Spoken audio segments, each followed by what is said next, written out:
All right, I'm starting the. All right, thanks and welcome to this week's edition of Sales Club by the ACA. I'm Wayne Dean. I'm your host for these weekly sessions. So I have a couple people online and a person here live with me. So today's session is for those of you who have not gone through my training before. And this session is the foundations of what I call steps to success. And so the acronym that I use is the S is size up the situation, take the client to their problem, extend the problem into the future, and then propose a solution. So every single week we have different topics, and I've got over 100 different topics. So the idea is I've got so much content that, but you got to understand this today's session. So that's why it's recorded. If you don't understand today's session, you probably, it's kind of like algebra. If you don't go do the first day, you won't get the rest of it. So again, most people, when they do sales, they can't wait to pitch. That's what they think sales is: demonstrating, pitching, showing my product or service. They don't understand that people buy from people they like and they trust, and people like and trust people like themselves. So the most important step in my system is step number one: the size up the prospect. Who is this person? How do they process information? So we'll get into details about that in the next half hour. Then you take them to their problem. That's the second, that's the T. Extend the problem into the future. We are motivated by four different factors: to gain pleasure today, or to gain pleasure in the future, to solve a problem or fix a pain today, or fix a pain in the future. Interestingly enough, the strongest motivator is avoiding pain in the future. And people want to argue with me on that when I say, well, then why does everybody have insurance? Because isn't that what insurance is? And John, even in your product selling is, what is it? It's about protecting their future. Yep. And fire protection. So the idea is most people are think that sales is about providing somebody with pleasure today. And it might be your product might offer them pleasure, but the pain you're helping them avoid is not buying it from somebody who would not be able to solve their problem correctly, right, too. So we really want to talk about taking them to their pain, extending that pain in the future by asking a series of questions. Then you propose a solution. Most salespeople are guilty of what I call premature presentation.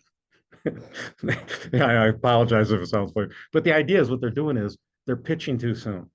They can't wait to pitch and get into their system.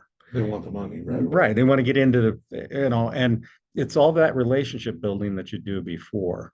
So that's why I'm talking about these steps in my system and understanding that bonding and rapport is so important because, in all the years I've been a sales trainer, nobody's ever argued with me on this point. They've argued with me a lot, but not this one, that people tend to buy from people they like and they trust. And people like and trust people like themselves. No salesperson will argue with me that. But how much time does a salesperson actually spend bonding and rapport and sharpening their axe, getting better at those skills? So many people think, oh, people just like me. I'm a naturally gregarious, vivacious person.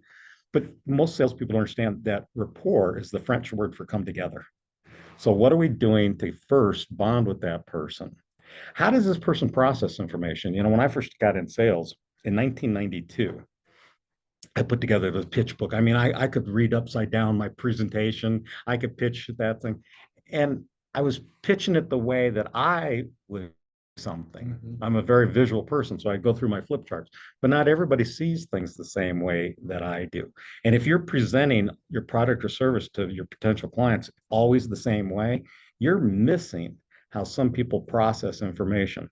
So when I say size up the prospect, what I want people to do is actually act like a diagnose this person. How does this person process information? Meaning, are they visual, auditory, or aesthetic? We all process information in three different ways. Visual people will take in information visually. They will say things like, hey, John, I need to see this. I need to see more. And they actually use visual words. Right. Visual people, we are the fastest talkers. We have a movie in our mind, and our mouth is 3 frames behind because we see it. We think in pictures. We think that way. Auditory people say things like, hey, I need to hear what you have. Tell me.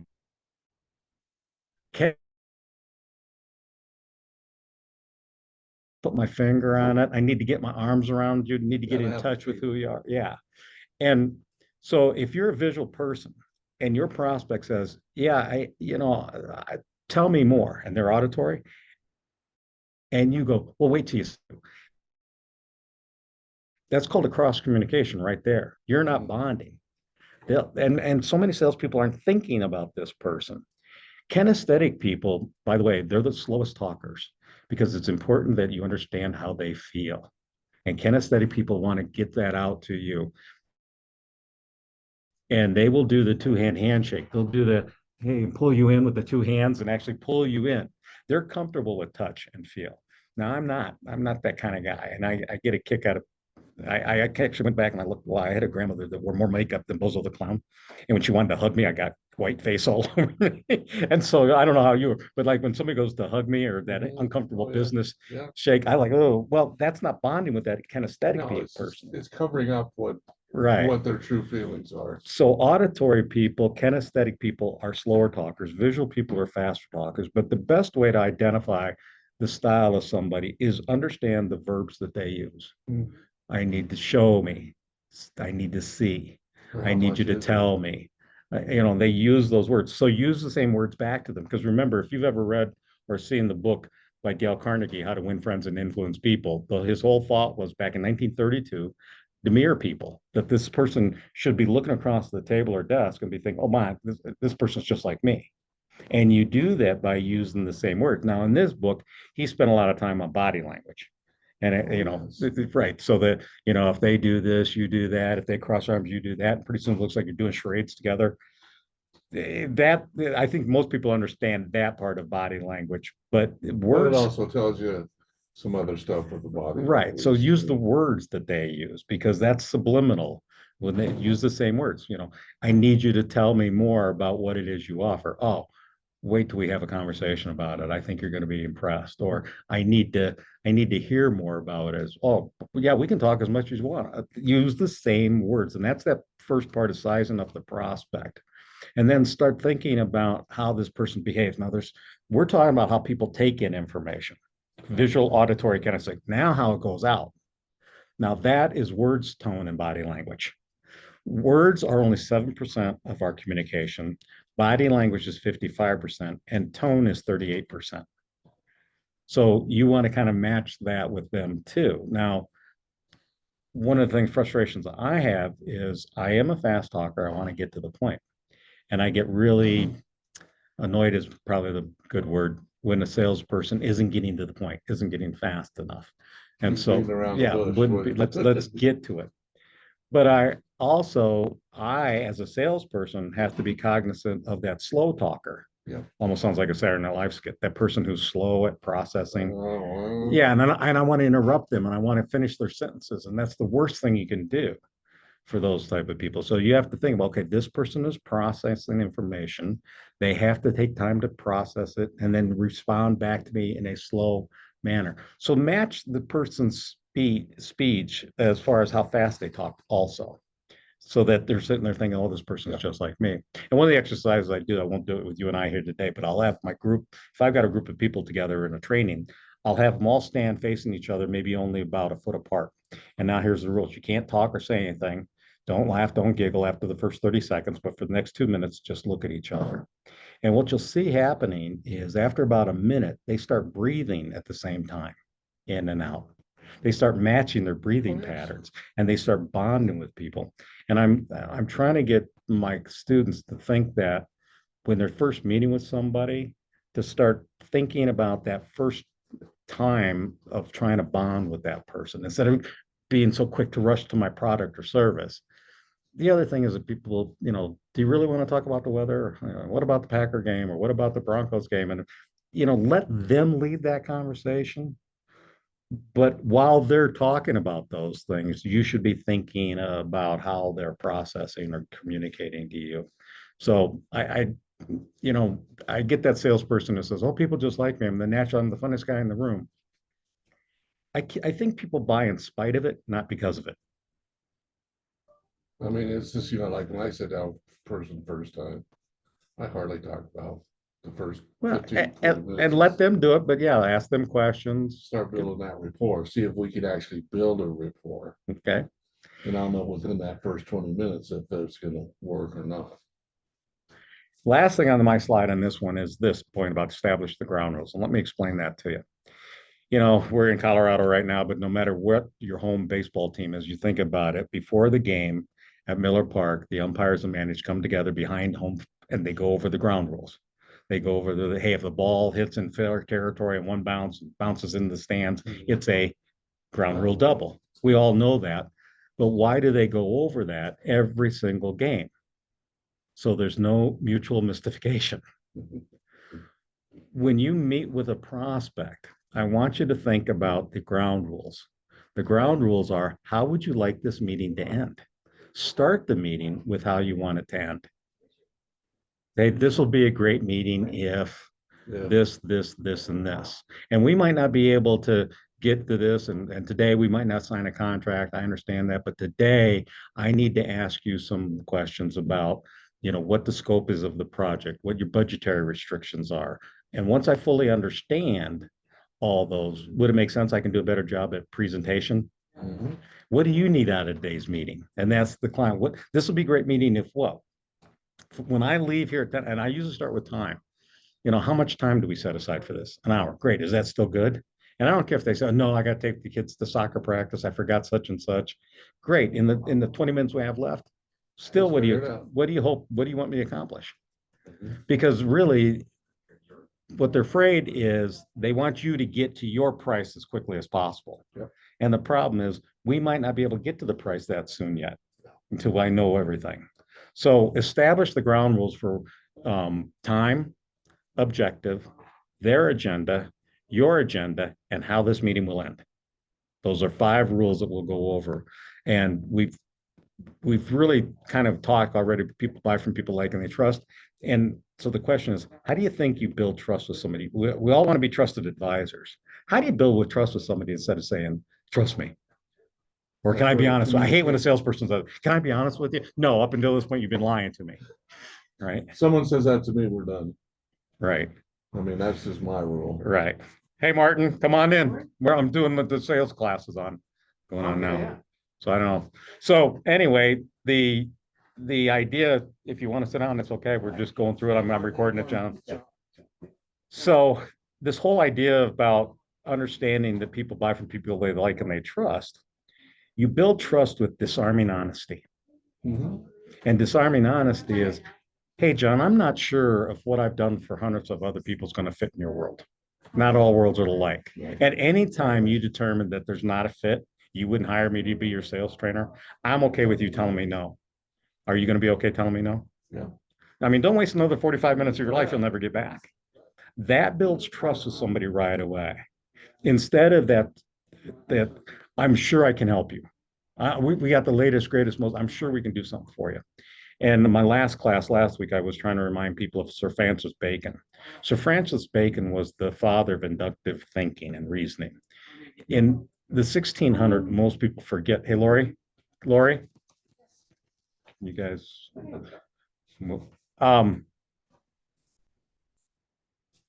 So Sir Francis Bacon said this: if man starts with certainties, he'll end in doubts. But if you start with doubts, you'll end in certainties. Because up in 1600s, man did not question anything because who controlled all thought processes at that time? The church. The church. Matter of fact, when Galileo refined the telescope and he took it to the church, to the Pope, to say, hey, I need some more funding to help this. They said, great. Just remember one thing, don't look up. They didn't want him to look. But then he wrote the position paper that the way the moons of Saturn were, that it had to be that everything revolved around the sun instead of everything revolved around the earth. And so he actually got people thinking. But I love that line that people really, if you start with, I'm sure I can help you. But the prospect's saying, well, you don't know anything about me. What do you mean you're sure you can help me? If you start with, I'm not sure if what I've done with hundreds of other people, I mean, that still gives you credibility. Yeah, because, you know. Or let's see what happens. And then go for the no. It's okay to tell me no. And that's what I mean by building trust with people. Build that trust with disarming honesty. We're not a fit for everybody. It's okay to tell me no if there's not a fit. So that's what I mean by sizing up the situation, is setting the ground rules, setting the parameters for how this meeting's going to go, and build trust with that person by telling them not to trust you almost. Okay. All right. So that's what I talk by laying the ground rules and starting with setting the agenda. It's amazing to me how many salespeople do not set an agenda. Right. They just start pitching. And now what's happened is the prospect is controlling them and controlling the meeting. Because when they say to you something like, well, you said it earlier, what do you charge for, or what's it cost? That's a great question. Probably a lot more than you were expecting. Why? What were you expecting? See, that's how you reverse it instead of answering that question. Because if you answer the question too soon, There's no bottom line in. right, and now it doesn't fit what they, because it doesn't matter what you charge. It matters what a client expects to pay. And we got to find out their expectation before we give up our price. Because if we give up price and we say, well, I charge $3,000 to be in my sales class, and that didn't fit what the client was thinking, it'll just say, oh, okay, well, you know what, hey, I gotta, right? Gotta go. You know, but if the person says, what do you charge for sales training? You know, probably more you're thinking, why, what were you thinking? Well, I was thinking $500. Interesting number. Where'd that come from? How'd you come up with $500? Well, I talked to this other guy. He did it. Suppose I said $500 probably isn't going to be enough. No. See, you can start with the agenda as to what today is. Today, we got to figure out what the real idea is going to be moving forward. So then the next step, take them to their problem. What's the real problem? The first problem a client brings you is never the real problem. No. It's only part of it. And that's what you need to understand is, okay, what's the problem? What's causing the problem? And what impact is that problem having on that individual person? That's the three levels we need to get to. Most salespeople hear the problem and go, oh, let me show you what I can do. Let me, I've heard that before. And you start, Are you sure that's it? I'm feeling something different. yeah, exactly. That's it. When somebody goes, oh, I've got somebody just like you. Well, that guy's thinking, nobody's like me. So when you sit there and say, okay, help me understand do I have the problem? What's causing this problem? And now let's talk about the impact that problem is having on your business, on your relationships, whatever it is. Your life. And that's where most salespeople fail. They don't get that deep. And that's right, with my process is, you're losing everything. Want to lose everything or not? Are we preventing you from losing it? But can I back up a little bit? Sure. Put it in I suppose you're concerned, or what would I be suppose you're concerned about. concerned, worried, frustrated, bothered. Right. Those are emotional words that you use, Does it bother you? You might have to go live with your parents for 36 you're probably months? concerned about that. Otherwise, it sounds like that open-ended question, like, well, duh, of course. It's like saying you want to save money, don't you? Duh, of course I do. Well, I'm just curious, though you want to save money, what would you do with the money you'd save? Where would you put that money? Those are the kind of questions that salespeople don't ask. They don't get that deep because they're only trying to solve the surface pain and try to get to that. What I have up here on the slide is, those of you guys that are listening online, you are judged more by the questions you ask than the answers you give.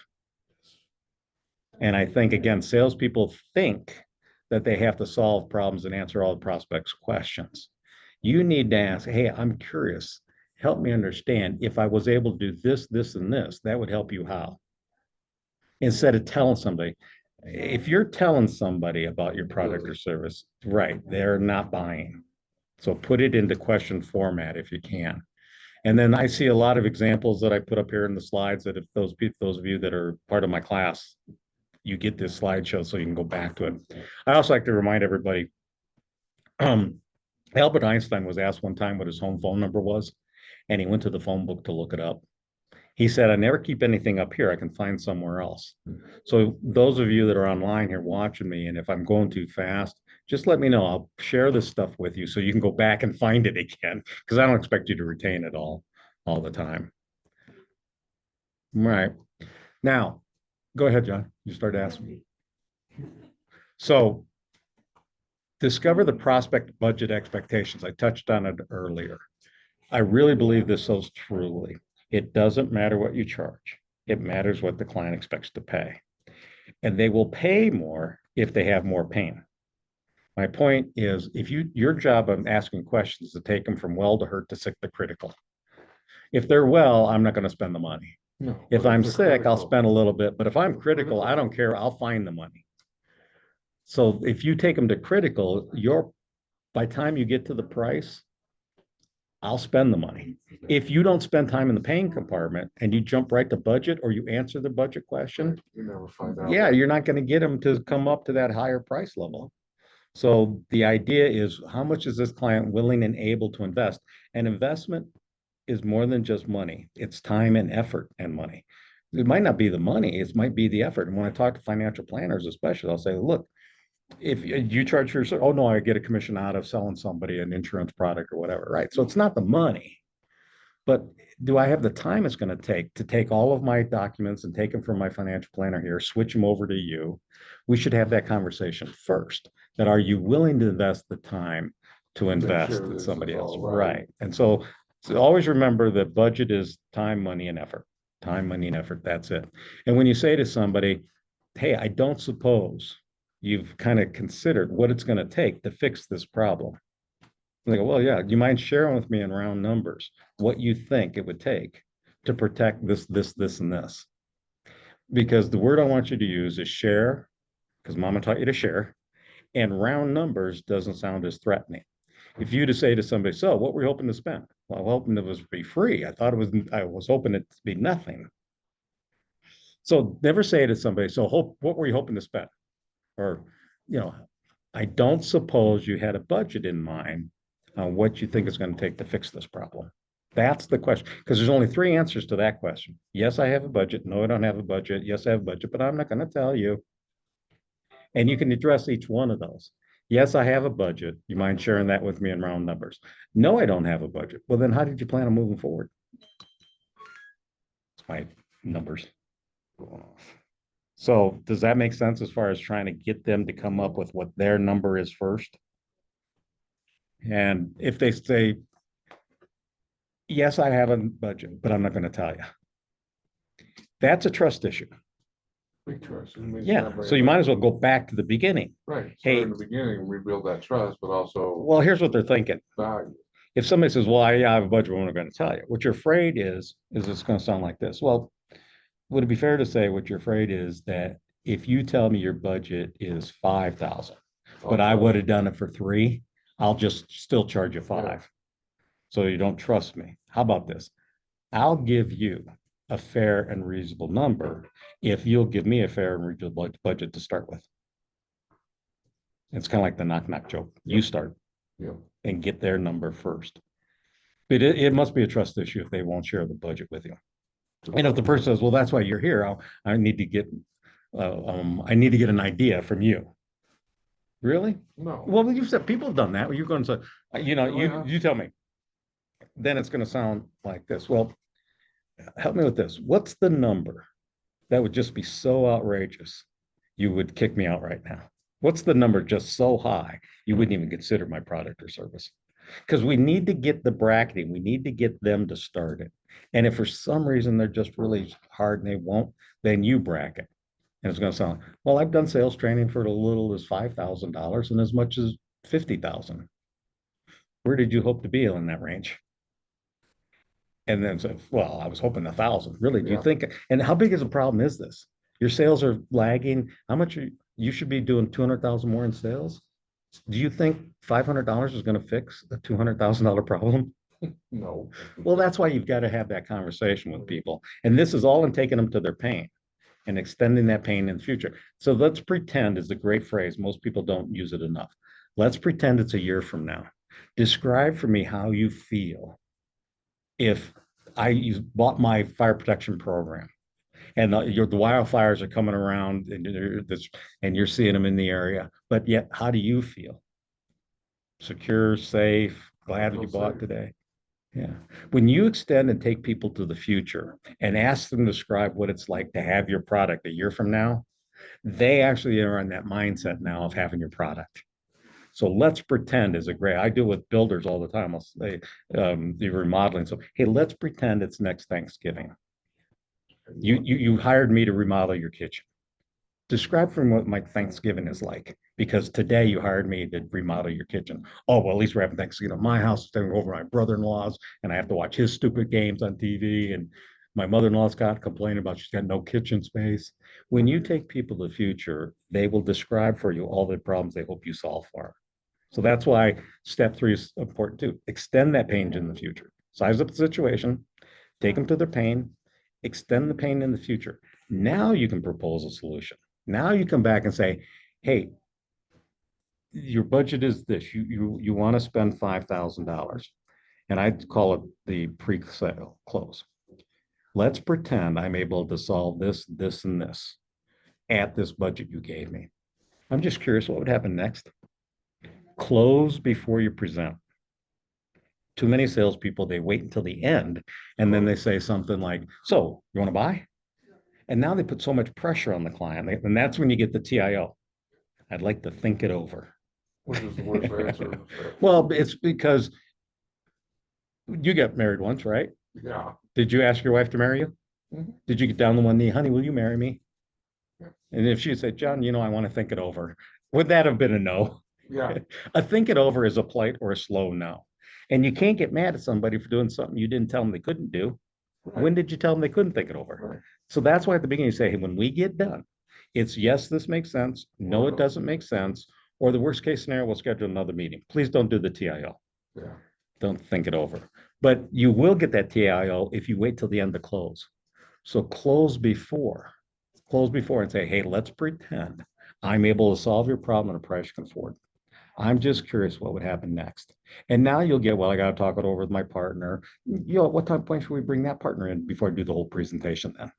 And so then you hear the objections, but close before you present. Otherwise, you're putting too much pressure on you and the prospect. Right. And then all the years I've been a sales trainer, one of the questions I get is why, how does it work? Most people say like this, what's the magic close? What's the magic words? You like me to do next? Never say to the client, what do you want to do next? Or do you want to buy? Always say to them, what do you want me to do next?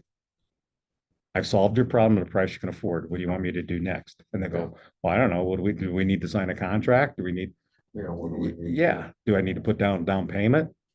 Yeah. Why? What were you thinking? See, again, always reverse it and put it on them to get it.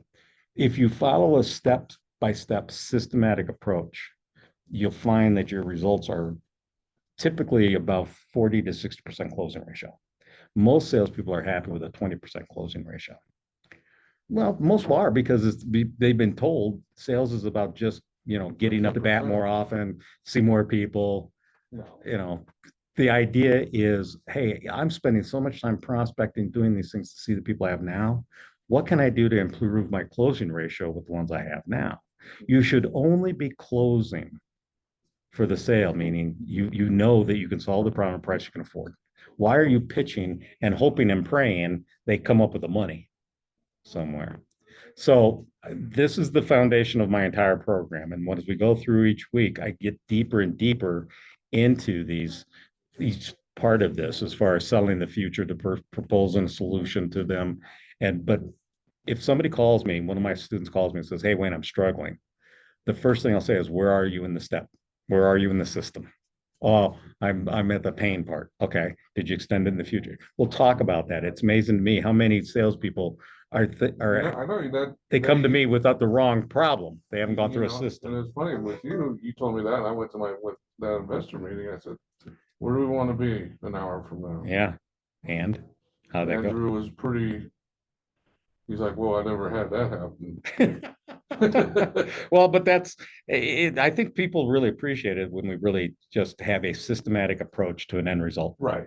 Now, I mean, even yesterday's meeting, I said, "Where are we going to be at the end of this?" Since he brought in all of his team, Right. and we already got our first target, our first international target. That makes sense. And we already got somewhat of a game plan already going. Let's see where Dave was out there. Dave, did you have any questions at all? I see you're online now. You're muted. No? Okay. All right, so that's my system. Understanding the system is the most important thing. Step S, the size of the situation, take them to the pain, extend the pain in the future, then propose a solution. But until you cover those first three, you shouldn't be pitching. That shouldn't be pitching. So I'm By going the to way, close. I'm good, Wayne. Thanks.